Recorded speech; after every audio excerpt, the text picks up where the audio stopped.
What's up, everybody, and welcome back to SNE Ants YouTube channel. In this quick episode, I'm going to go over what I currently did to the main Camponotus Pennsylvanicus colony to give them a little bit more room and maybe show you and give you ideas of how you can quickly but pretty stealthily expand your nest without having to buy anything new, or maybe if you got some extra formicariums laying around. So we'll get right back into the intro, and I'll see you in a second.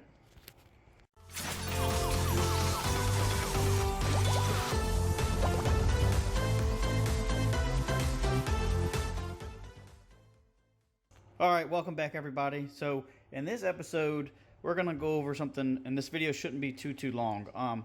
In the last main update for the main Camponotus Pennsylvanicus colony that I had, I showed you how their growth was going, how explosive they've been for me, and this is going into year 2 of the season for me with them.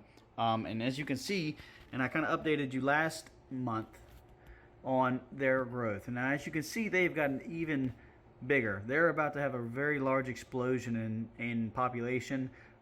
You have all brood stages in there, from egg to larva to pupae to probably some emergent ants in there too, to be honest with you.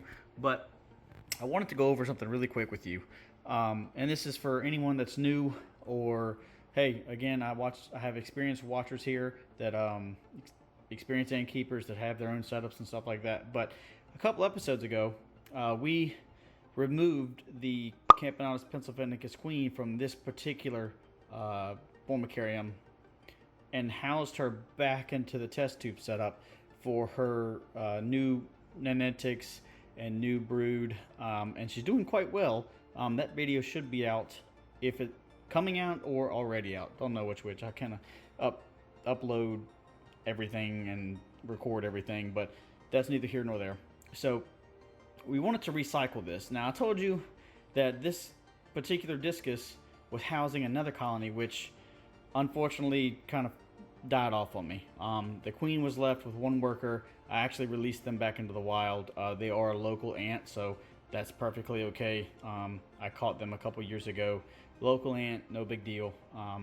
I let them out to kind of, hopefully they can kind of do their own thing and create their own colony out there in the wild. So I cleaned this out, and I thought, well, these particular Camponotus Pennsylvanicus colony, my main one, is getting too big for this mini hearth. Now, let me be very clear. This is a mini hearth XL. Now, he carries 3 different types of mini hearths: a mini hearth plain, or you can get the Biforma, like the glowing one, a mini hearth XL, and a mini hearth XXL.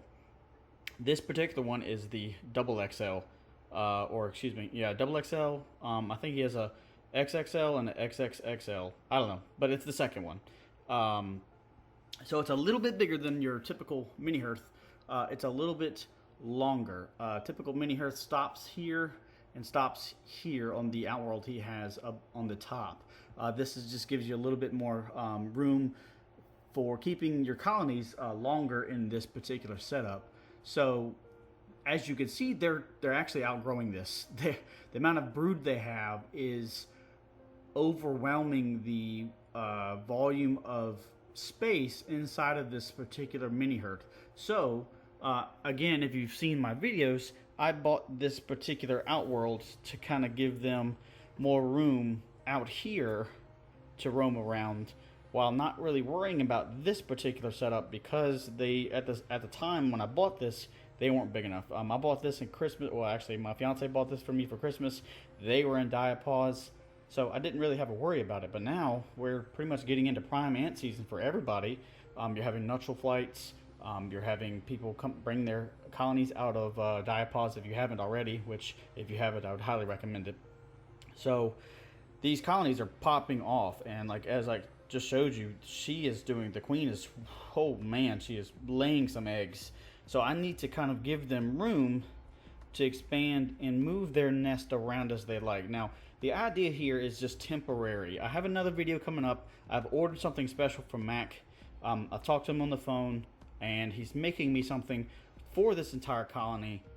But until I get that in, that may be a month down the road, because it takes a long time to make these, and then everything I ordered with it, and they send it to me, shipping, blah blah blah. You get the point. So until then, I need to give them some room. Now, what I can do, what I can do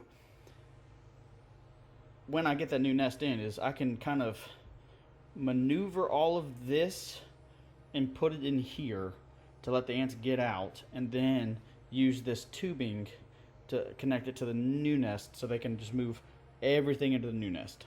But until then, we kind of have to solve this temporary problem that I have. So back to this discus. What I've done is I've again cleaned this out as best I can. There is some residual, just leftover dirt and debris, maybe just a little bit of dry mold, but I've cleaned it out as best I can. And this particular nest does not have a tube or a port for a nest mate, and that's very important. I can't harp on this enough. When you have a colony growing like this, I did not realize the amount of water that they drank. I filled this up like 2 days ago, and it's already halfway. When your colony gets big, they drink water. The larvae need water to grow and mature. Even with the two outworld feeders I told you about last video, you know, that you can see they're drinking this, but you kind of want something in the nest they can drink too, just in case. You know, you can never have too much water, as long as you're not drowning them in here, but it's a particular source of water they can drink from. This does not have that, but what it does have is a humidity chamber or hydration chamber. I call it, it's either one, but it's technically a hydration or humidity chamber, excuse me. But it gives us a lot of room for them to kind of move their brood around if they need it. That's the key here. They can do what they want with this. I don't want them to move everything into here and then leave it that way. I want them to use this nest as needed. If they need to move the brood, and as you can see, you know, I've already gone over my heating cable situation. I keep the heat cable up here, but they are getting to the point where they have so much brood they can't figure out where to put the brood because there's just so much. So I brought the heat cable up here, I taped the end right here, and I taped the end right here to give the heat this side of the nest, so they can bring the more mature brood over here to get heated, and then the eggs and stuff, the small larvae that don't need heat, can go over here, or vice versa. You know, maybe the dry pupae that are about to emerge can go over here that don't need the heat, or even up front over through here, and then the larvae that need heat can come over here. Either way, they can figure that out. I'm just providing the necessary resources they need to survive. So I'm hoping in this particular situation that, you know, I've been feeding them, they're eating a ton, they're drinking a ton, they're quickly using up all the room in their formicarium. This is a temporary fix until I get that new nest in. So if you have anything left over, or you're having a nest population issue, always think, what other things do you have laying around that you don't use as far as your ant equipment that you could possibly kind of set up something like this just to give them more space, or a temporary setup, until you can get to the point where you can get them a new nest or a new setup entirely, because some people do, you know, huge entire setups, and you can get them something new, or, you know, just go buy something from Tar Heels Ants. Not a plug, he does great work, Max Wonderful. But again, when you're in this situation where you have this much brood laying down, I have to get ready for this population explosion. All of this is going to turn into new ants. Now, these older ants are not going to die particularly fast enough for this kind of to be a rotating. Sorry about the focus, but these are going to totally outfill this particular formicarium. So I need to give them room, which is going to be this right here.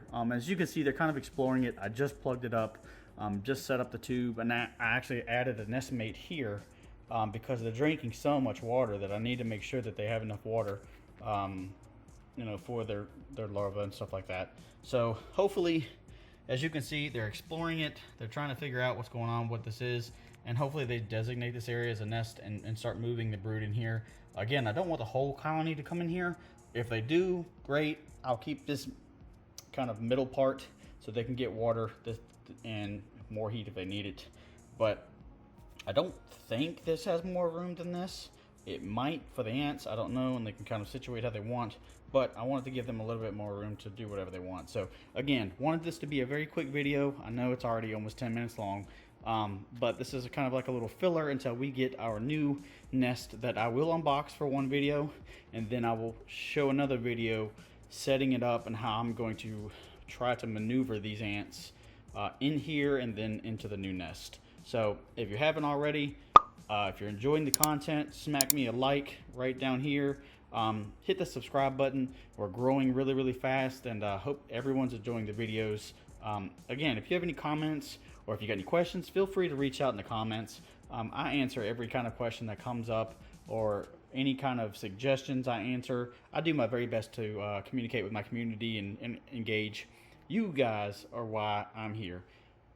These ants and you guys. So if y'all have any questions, feel free to ask. If I don't know the answer, I'll do my own research to try to figure out the answer if I can help you as best I can. So again, don't want this to be too long. Hope you're having a good day. Hope to see you next video. Enjoy your day, and I'll see you next time. Hey, S&E Ants here. If you enjoyed this video, check out this recent upload of this recommended video.